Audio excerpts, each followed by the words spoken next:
I got the Lakers coach. If Luke Walton doesn't make it, we got a few candidates. If come on. He's out of here, son. Be optimistic. Optimistic about what? You're right.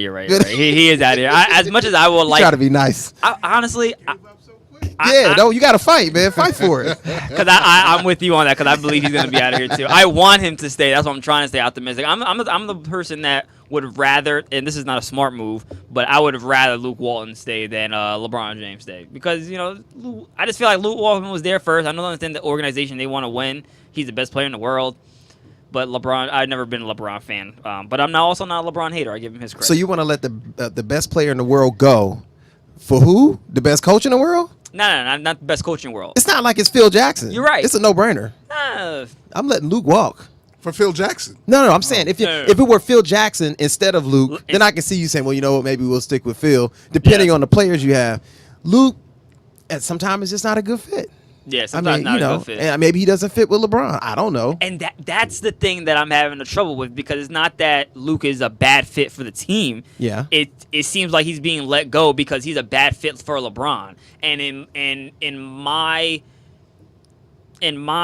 length of watching basketball, so all right, I'm 25 now. I just turned 25 on Saturday. So now I've been watching. I've had the privilege of watching. There's a lot of basketball players that I've seen their entire career. Like even Kobe, it's been like I don't remember his like rookie and sophomore career. I don't remember, but LeBron, I definitely remember from the time he started. Yeah. And I haven't seen any coach good enough for him or his standards, and he's never really had a good one though. I don't care, but who has been good enough for him? I don't like. Is Ty Lue the best one for him just because Ty Lue sucks. All right then, but he vouches for Ty Lue all the time. It's not because it's his boy. Exactly. Yeah. So that's the problem I have with Luke Walton leaving. Like I said in the beginning, it's a bad decision to make. Of course, you should get rid of Luke and keep LeBron, but that's the problem I have. Anyway, the buzz is that there's a few candidates in line for the Lakers coaching job. We got Jason Kidd, we got Mark Jackson, and I believe I've heard a birdie say Phil Jackson, but I don't think that is going to be true. I don't think. You know why I don't think that's true? Well, it could be out there, but I don't think Phil comes back for the players they have now. Yeah. So if you got an Anthony Davis and maybe one other piece like our Kyrie, I could see him maybe coming back and doing something. But which would be great for LeBron, because LeBron needs somebody that he can just kind of bow down to and be like, yes, coach, you're right. He does. So my question is, out of Mark Jackson or Jason Kidd, who do you think he'll have more respect for? I'm going to tell you, okay. And who do you think he's a better fit to work with? I got two things to think about. Two things running through my mind at once. So, of course, you think about who's the best coach for LeBron. I'm thinking he probably would enjoy Jason Kidd a little bit more. Okay. Right now, but when I think about the team itself, I like Mark Jackson better because think back to Golden State. Yep. You know, they couldn't win anything for a while. Mark Jackson got there, created the culture of winning. He had a young team, coached those guys up. I mean, you could argue if he still stayed there, they may be winning championships with him right now. Yeah. All right. So I could see him coming and being a great fit there, and actually kind of maybe he's a motivator. I think that he could probably motivate this team to get more out of them. Now, to Jason Kidd, everywhere he's ever been, it starts out great, and for whatever reason, it fizzles out like bad. New York just kind of left. The Bucks gone. Like it's always something. I can't put my finger on it. It's almost kind of like that unspoken thing where you don't want to talk about your coworker, and nobody ever speaks on it publicly, so you won't know what it is. But there's something where the train comes off the track, and I don't know why that is. So I will be a little more nervous about Jason Kidd, even though I think he is a good coach. I will lean more towards Mark Jackson, but I don't know. Who knows? It seems like Jason Kidd, you never really know the reason why he left. You know, like that's why I feel. And that's why I'm concerned. Yeah, that's why I'm concerned too. Why he left the Bucks? Yeah, the Bucks, the Knicks, the Nets. The Nets. Yeah. So I'm concerned. Yeah, we didn't hear why he left the Jason Bucks. Kidd seems very unstable to me. Yeah, I'm not sure about. He seems unstable. 2 chances. I mean, when you're new and you're just starting out in a career. Yeah. I think it's very important for you to set a precedent with a very good track record. Yes. Okay, for you to maintain that career over a period of time, especially coaching, because how many guys do we know that had one shot and only one shot. All right, but him coming in as a very young coach, obviously he would get a little bit more leeway. But his stint with Brooklyn was short. His stint with the Bucks was short. He was experimental with the Bucks. Things didn't work out. Why would he be the best candidate now to coach a championship contender? He has nothing in his background to show that. Nothing. He's had some good runs during the season where you see him string out some, a nice little string of victories. But for whatever reason, unceremoniously, he always seems to leave. Right. Or be Well, asked. it's only twice, but it's 2 out of 2. Yeah. I'll tell you why I don't think he's a good fit, and I don't. It's unfortunate how he's left previous teams, and I do see that as a red flag. But I think it's a simpler reason why I don't think he's the best fit. LeBron James played with him. They were in the league at the same time, and it was the same thing with Luke Walton. Well, that's always going to happen when you're a 15-year veteran. And it's great to be you want to be a 15-year-old. I mean, the duration of time that he's playing ball. I mean, is not a lot of people do that, and it's bound to happen. But I think that he needs someone like a Phil Jackson, like even a Mark Jackson, who has proved that they know how to put together a team. Because if LeBron James feels that he needs to put together any type of alliance, he's going to do it some sort of way. He might not do it publicly. He might do it behind curtains. He might do it through his camp.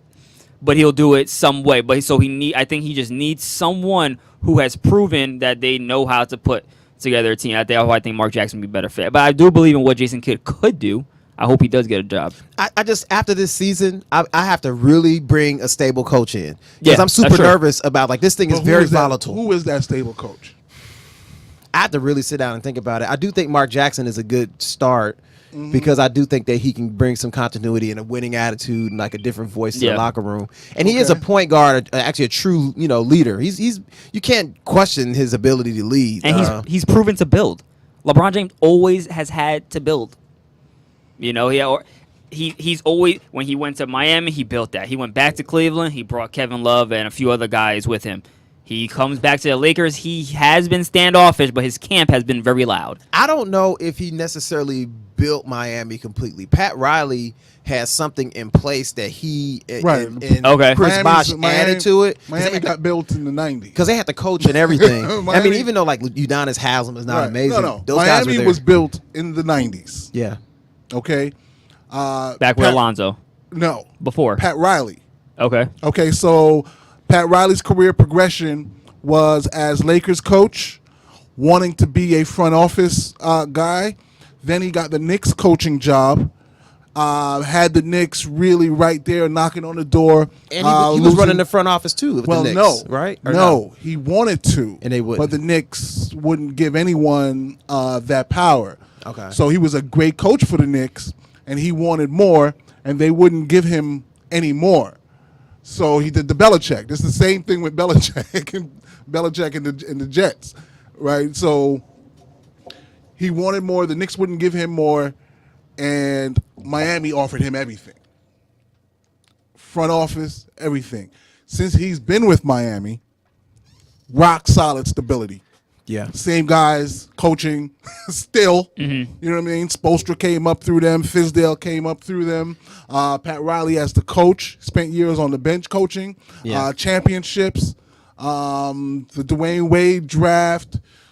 So, he just built a system, and that system is what's in play today for them. LeBron just stepped into it. Yeah, and the reason I think Miami was a little bit more stable too, the whole coaching situation. He didn't blow anything up about that team. Pat Riley was like, "I'm bringing you in. I'm bringing Chris Bosh in. This is what we have." As far as I can remember, LeBron really didn't make any major changes around there. He wanted to get rid of the coach. So there wasn't any communication between LeBron, D Wade, and Chris Bosh. So you're saying that this happened the same way that the Celtics got involved. No, I'm talking about the structure that was there. Like, LeBron likes to get rid of coaches. He likes to bring in certain guys, like, the Tristan Thompsons and those type of dudes to play with him. He didn't do any of that. He just bought Chris Bosh with him, and he and D Wade were cool. But again, they built that threesome with USA Basketball. Right. It wasn't a question of where LeBron was going. Dwayne Wade was the last one to sign. Dwayne Wade it was his team. Yeah. What he did was allow the other two to sign and then leave a slot behind for him, and then he filled that slot in terms of money. So At this time, there were still rumors, not even rumors. This is actually proven. Carmelo was supposed to be that third wheel too. Like I think it was in. You might be right. I don't think it was in remember. place of Chris Bosh, and I think and with Melo, he decided to choose the money, and he stayed or he went with the Knicks that year. And then that's when I think they went after Chris Bosh. It was something along the line. I don't know if it was Chris Bosh, D Wade, LeBron, and Melo, or if it was LeBron, D Wade, and Melo. I'm thinking it was LeBron, D Wade, and Melo, but I know for a fact that Melo was in that equation, but he chose the money over going to Miami and teaming up with the same people that were drafted in the same draft. You could be right. I don't remember that. Do you remember Melo being in the convo for Miami? I don't, because he was under contract. So I was just looking at it. So it was really just the free agents. So that was a big free agent class. Everybody cleaned off their roster, tried to have money to get it. Stoudemire was in there because that's who the Knicks ended up with, and a whole bunch of people. So I don't think Melo was one of them. Melo's contract came up after those guys. Mm-hmm. It could have been possible. Maybe it was trade. in conversation. You probably heard something, right. but I don't. But see, again, that whole crew, they just full of false narratives. They like to float That ideas. that Fake whole news. crew- That's true too. That draft class is Notorious. they're They're dramatic. Yeah, they're dramatic. Right, Dramatic. they were lucky they came in at the right time. They all got on USA Basketball together and bonded and decided they were going to manipulate the NBA for the next 15 years. But they did not come together just like walk. LeBron just didn't walk on. Like KG and Ray Allen just walked on to the Celtics. No, I see what you're saying. You know what I'm saying? That three came together, but the structure was there. The I get coach, you. the system, the role players. Yeah, You know. and you do benefit from putting in that work. So Right, because that's what LeBron needs. Yeah. See, you see what happens when he goes to a place and he wants to I want this guy, I want that. Yeah. Like, you see what happens, right? he's not a good GM. Yeah, he's not. Nah. Just like most players. Yeah. They're not good GMs. That's true. So All right, and this is what Adrian Wojnarowski is saying via tweet. who's this? Adrian Wojnarowski. Oh, I thought it was a new dude. Nah. NBA insider. That's right. Kidd will be among the serious candidates for the Lakers coaching job if Luke Walton is dismissed. League sources tell ESPN. That's expected to give Kidd some pause on pursuing the Cal opening. All right, so apparently he's in play for the Cal job. Is Cal his is it- leverage? Psh, get out of here. You know what? I mean, if you have a choice between coaching college and coaching the NBA, I mean, that's a tough job because you're coaching LeBron, which also makes it tough. That college job is just so much more secure. It is. I'd say take it. And It's so much more secure. it has to be more fun too. It's got to be more fun. It could be, but remember, you only get so many chances to coach in the league. So sometimes you gotta go when the fire is hot. You just gotta jump in it. Yeah, that's true. It's the Lakers. You coach the LA Lakers, But then Right. once and you got LeBron. But once you do a bad job, or if you do a bad job, that might be it. If you do a bad job in the college level, No, you're good. You can bounce around a little bit. yeah, I feel like you can bounce around, especially his name. Yeah. Someone else take a chance. Dude, I'd much rather take that L in the NBA and then slide back to the college ranks. That's true too. You can Honestly. definitely I slide mean, back. Avery- Yeah, Avery you gotta Johnson take a did it. shot. Yeah. Avery Johnson. Okay. did it, yeah. That's what I think is about to happen to Luke Walton. Yeah. I think he would be a great college coach. Yeah, he will. I think he's a great NBA coach. Yeah, I gotta stop Yeah. sleeping on my man. It's just I'm not- it's, I'm just looking at the wins. I'm not sleeping okay. on You're him. right. It's the only W's. it's If you only don't- LeBron. No, dude, if you don't get W's, and it's the way you lose too. I watched some of the way that Luke, the way he coaches, and I don't. Okay.